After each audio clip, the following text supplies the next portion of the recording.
Hello, everyone. My name is Shay Gallimore, the founder of Leave a Light On Project. A few updates. I made a post about hoodies. Please go check it out if you're interested in a hoodie. This is my good friend Kelly. Kelly reached out to me to tell his story in hopes it reaches somebody who needs to hear it. Kelly's extremely brave for doing this. Please keep in mind that this is not easy. Kelly, let's start from the beginning. How are you today, my friend? I'm doing all right. Well, I was born in 1979 in Regina, Saskatchewan. Unfortunately, I lived a bit of a trauma-based life. My very first memory is for me coming back from the playground, kind of across the street from my house. I remember a yellow car drove past me. It was a little yellow punch buggy across the street. They turned around, came back towards me, and got out of the car, asked me if I wanted some candy, and started walking after me. I remember being absolutely horrified, terrified. I turned and ran to my house, and I remember I was lucky that my house was only like half a lot away, not even far. But I was so scared I didn't even turn around to see if they were chasing me or not. But I do remember hearing them laugh about it. So that was my very first memory. It doesn't get a lot better from there. Year after that, I was in my basement playing with some friends, pretending we were in a rock band, and I was playing on the chanter, the part of the bagpipes that you blow into, and I thought I was a rock star and jumped off the piano bench and slipped, and the chanter went into my throat and stabbed me in the back of my neck. So I came upstairs with just blood pouring out of my mouth and my face. I just remember I was getting in the car and my mom shoved her fingers in the back of my throat and I passed out from blood loss. Don't remember what happened after that. I woke up, I guess, a few days later, and that was that. Grade 2, we found out we were going to move to Calgary, and I always had a gut feeling that moving was going to be a bad idea. But I blamed my depression at the time as a little kid on my grandfather, who had just passed away as well. So I didn't really tell my parents. I knew they needed to come to Calgary because it was going to be better for them, but I didn't say anything. And soon after that, I was in grade 3 at Janet Johnstone School, and there was another kid there. We were going to learn about different snakes, either the python or the cobra. And we all had to put our heads down and put our hand up to vote for which snake we wanted to learn about. And I voted for the cobra. And then one kid who is pretty famous across Canada now, he's a member of parliament for the Conservative Party, yelled out, "Way to go, Smelly Kelly," because we got the snake I wanted and not the snake he wanted. And then that name stuck. So throughout grade 3, I was being picked on constantly. And there was this one kid, Brian, who I don't mind naming at all. He decided to try to befriend me. And one day at his house, he decided that he wanted me to touch him. He was an older kid, a year older than me. So he had pulled down his pants and told me to touch him. I said no at the time. Of course, I was pretty disturbed, didn't know what to do. And it kind of ended there, but then the next day we were at another kid's place, Eddie, and Brian decided to beat the hell out of me to the point where my face was pretty much, I was bleeding, I had nosebleed, my face was red, and from that point on I was terrified not to do what he wanted. So from there he started to give me what he said was whiskey, but it was cologne, and he got me drunk on cologne and made me touch him. It started out with just light, give him a hand job, that kind of thing, and he'd protect me from all the other guys. Which when he was around, the other kids didn't bother me.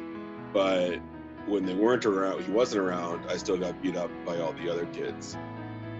So this went on for a long time. So that started in grade 3, and things progressively got worse. Grade 4, grade 5, grade 6, where the abuse kept continuing, but it got worse. The bullying got worse. I was getting beaten up. Anytime he wasn't around, I was getting beaten up. And anytime he was around, it got to the point where it was full sodomized. In grade, I think it was grade 5 or 6 was the first time he did that. Forced me to give him oral sex around the same time, grade 5, grade 6. So my self-esteem was shot, and for some reason I started to protect him. I just said, oh no, you know, he's just my friend, you know, like he's not a bad kid, he's a good guy. I guess they call that Stockholm syndrome or beaten wife syndrome, same sort of thing. And he'd start giving me, you know, beer, alcohol, the cologne, well, what I thought was alcohol, as I said, the cologne. And then he started to get his hands on marijuana as well. The bullying got so severe one day at recess at school. I was pinned up against the baseball backstop by 30 other kids. My clothes were stripped off of me. I was beaten to the point where the police were actually called in. So after grade 6, I decided to go to another school. I went to Milton Williams Junior High School to get away from the bullies. But of course, I didn't get myself away from Brian. So the abuse kept continuing, but it manifested more. The sexual abuse kept happening the whole time. Like it didn't end until he was out of my life, which I'll tell you about. But the emotional and physical abuse got even worse. So in grade 7, I got my very first girlfriend, Allison. And within 2 weeks, Brian had convinced her to break up with me and start dating him, or be his girlfriend. And this is something that ended up being quite common. He would do this all the time. Later on, I realized it was a form of his control. So, but then the alcohol got worse in junior high. Like I was starting to drink on my own. I would sneak alcohol from my dad just to deal with what's going on so I could hide things. Grade 7, I also had an all-terrain vehicle accident. I was riding a motorized 3-wheeler during the summer, and I ended up flipping the trike, and the pedal ended up ripping through my gut, and I had probably about a 5-6 inch gash in my side where my liver was kind of protruding out while I was being rushed to the hospital. My mom's trying to shove that back inside me. So that's a trauma that wasn't very fun. We'll say the least of that. So, you know, I started to like painkillers. I never got really addicted to them, but they'd help me forget. So I didn't mind it as much. Grade 8, same thing. I got another girlfriend, Jennifer. Brian again, stole her within 2 weeks again. Another thing that happened in grade 8, I was in the 52 Squadron here in Calgary of Air Cadets. I was taken out to camp. We were doing a winter camp. And of course, Brian was also in the cadets because anything I joined, he joined. So we were playing a war game at night where you had to go around and tackle a person, pin them, and they were out of the game. So I see this little slant in a hill, and I'm like, okay, perfect. I'm going to go down here. I'm going to hide. I'm going to wait for somebody to come by, and I'm going to jump them, and I'm going to get them out. Perfect. I'm thinking this through awesomely. Go down, there's a big snowbank, and suddenly I hear a loud crack. And I didn't know it, but I was standing on a pool of, well, water, we'll call it, but it was a cesspool. So I fell into the cesspool, which used to be where the outhouse was. I went right under. I had feces, urine go into my mouth, all over me. And of course, this is middle of winter, so it's like -16 out, -20 in there somewhere. Somehow I'm able to get out and crawl myself back up to the pathway, and where another cadet found me, and she took me back to the mess hall, where they sat me down on a picnic table and just wiped me down with rags. So they didn't give me a shower, they didn't take me to the hospital, nothing like that at all. I was wiped down with rags as other kids are coming through. So I'm sitting in my underwear with literally like stains of feces on my arm, or, I could taste it in my mouth. They didn't give me anything to drink, and drive me off and said, okay, go back to your cabin and go try to get a spot close to the fireplace and go to sleep. And I was like, well, okay. Of course, at this time, grade 8, I have no self-esteem, so I don't stand up for myself whatsoever. I do what I'm told, and that's that. So I go in there, and all the other kids are like, well, you smell, you can't be here. So everyone's wrapped around the fire, because that's the only heat in the cabin all night was this fire.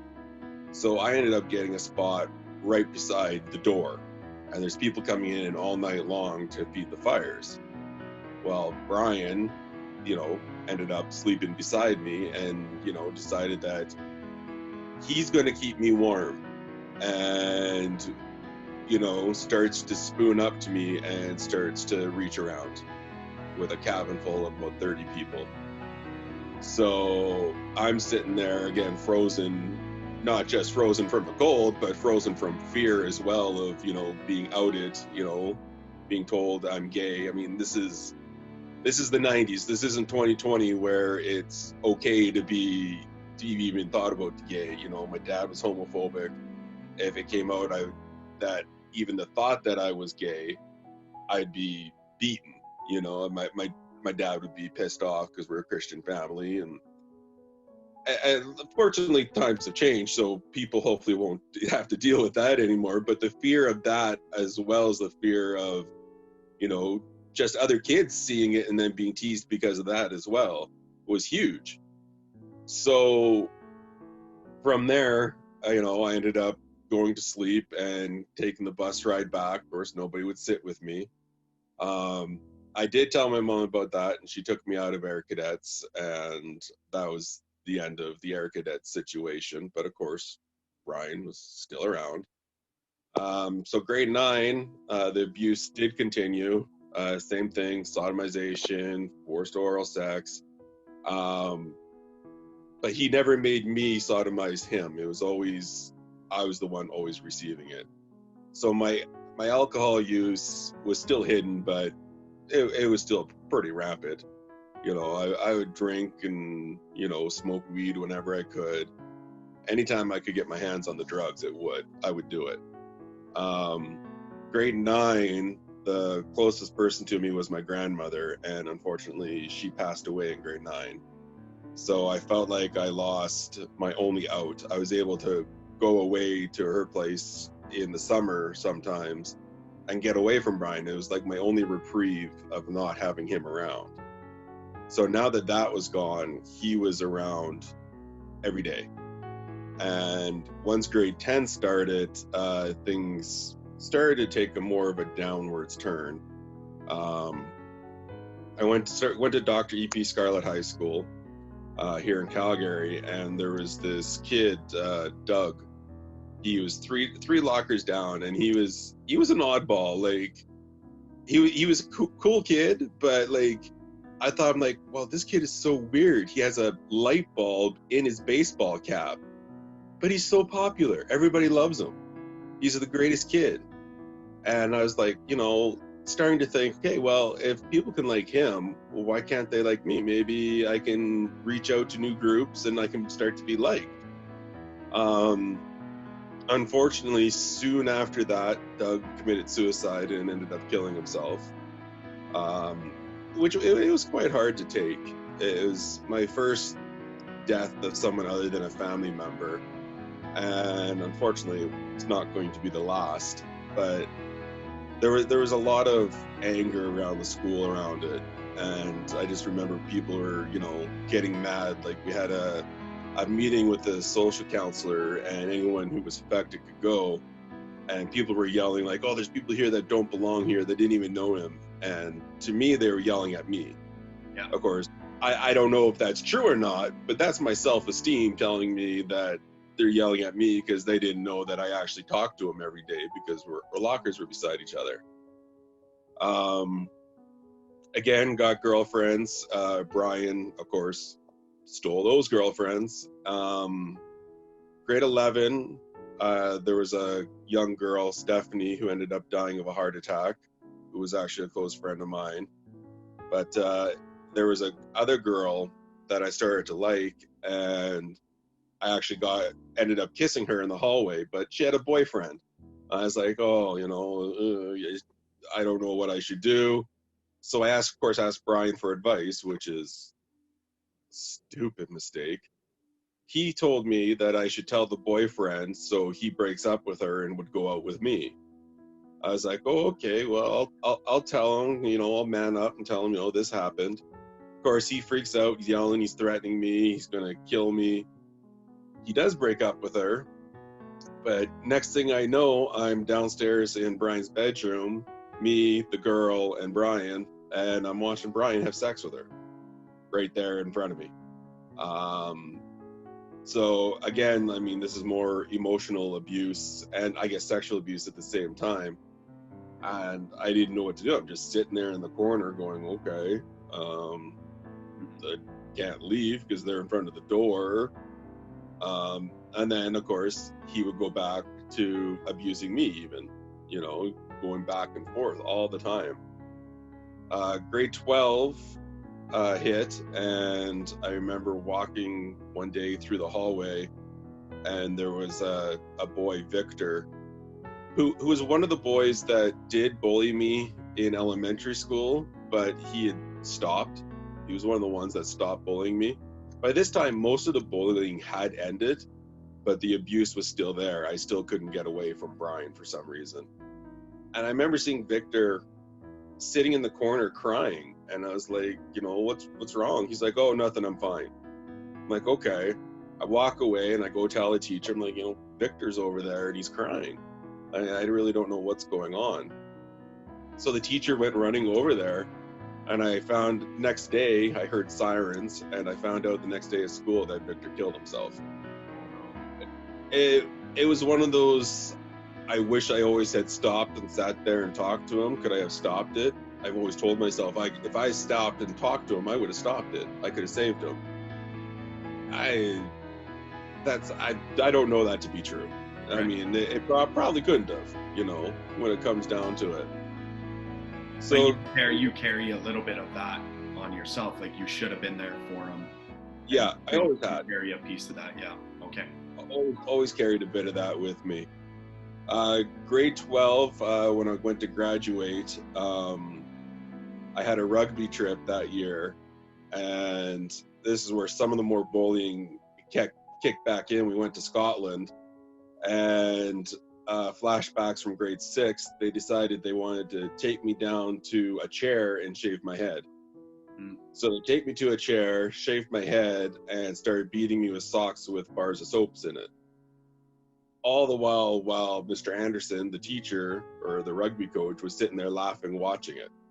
Wow. I also had another teacher, my drama teacher. She wouldn't put me in any of the plays or anything like that. She just kept saying, oh, you can run the camera. So my self-esteem kept crashing. And now that I'm 18, well, hello to the bars for me. And that's where I spent, after high school, most of my time was in the bars. I did start going to college. And fortunately, the abuse ended with Brian. He ended up moving to Ontario with his parents. So it was just a cold cut. Nothing particular happened. He just moved away. So, but that ended the abuse, but all the damage was done. Yeah. By this you were point. Still left with the emotional trauma of everything. Exactly, 100%. So I started to go to college, but of course I didn't try as hard as I should. I was, girls was, now that Brian's not taking the girls, they're my addiction, was girls. Any girl I could sleep with, I would. It'd be no problem. Yep, You know, it doesn't matter if they're small, skinny, big, fat, ugly, beautiful. I'm there, no problem. Even to the point where I started paying for it as well. My mental state started to go down. I was fortunate enough to get accepted to the University of Lethbridge.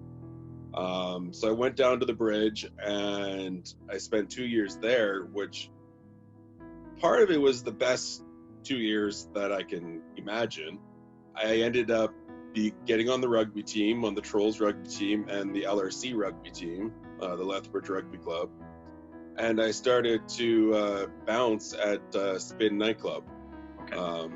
which I know is gone now, but at the time, you know, you're the bouncer, all these girls are looking at you, guys are envious of you. It was a high of its own. It was this new addiction. I was like, popularity. It was awesome. So did I care about my schoolwork? Not at all. It was all about smoking weed, drinking alcohol, having sex with girls. But I did end up meeting a girl, Kim. You know, we moved in together. Unfortunately, I got kicked out of school, and 5 minutes after getting kicked out of school, she broke up with me. So it was a severe crash back down to past earth, we'll call it. From there, my parents ended up moving me back because I was feeling suicidal. So they moved me back to Calgary, and I started doing odd jobs. I worked for Pepsi. I worked for Cal Portison. Ended up doing a trip to Bogota, Colombia. And at this point, I didn't care about whether I lived or died. My basic plan was to kill myself through sex. So I was sleeping with everybody. I went to Bogota. I went to the slums of Bogota and picked up hookers there and had unprotected sex with them. To the point where I owed the cartel down there $500, and my debit card decided not to work on their debit machines. So they had to walk me across the street to a bank machine in the middle of the slums in the pitch black with a big dude with 2 pistols in his pants. And I knew what was going to happen if the bank machine didn't work. I knew I was done for, that was it. Fortunately, the bank machine did work and I was able to get the cash. But just being in that situation, looking back now, I'm like, what the hell? Like, I was so drunk because the rum there, they don't bring you a glass of rum. They bring you the whole bottle of rum. And I was so gone, you know. But then we went for a trip to the Brazilian rainforest, which was great. I loved that. But the depression was still really bad. And the smoking and everything had picked up quite a lot. Came back to Calgary and then got a job with Calgary Transit. And I've been working with Calgary Transit for about 10 years now. And they sent me to Edgewood the first time in 2014. Yeah, 2014, I went to Edgewood for the first time. And was that for your drug, alcohol, and sex addiction, or? Yeah, that's yeah, exactly. It was for all those addictions, and it was there at Edgewood where they diagnosed me with PTSD. So what had happened was I was suppressing all these terrible thoughts with mostly marijuana at this time, but also alcohol. Yeah. Sorry, I don't know if you can hear that in the background. Yeah. So they had diagnosed me with PTSD, and after I quit suppressing them, this is when all the bad stuff, all the memories of Brian really started to flow forward. Everything came to the forefront. And so I started to work on my trauma, trauma relief, trauma therapy. So I was working on the trauma therapy, and it got to the point where it was overwhelming. It was just so much. So I started to use again. I relapsed. But I was scared to reach out again. I was worried I disappointed everybody. But I was like, okay, I'm not going to drink. I'm not going to go out and have hookers. I'm married now. I have a son. Just going to smoke weed. Unfortunately, that got to be quite expensive. I was smoking about an ounce of weed a day. But it also gave me the courage to be able to press charges on Brian.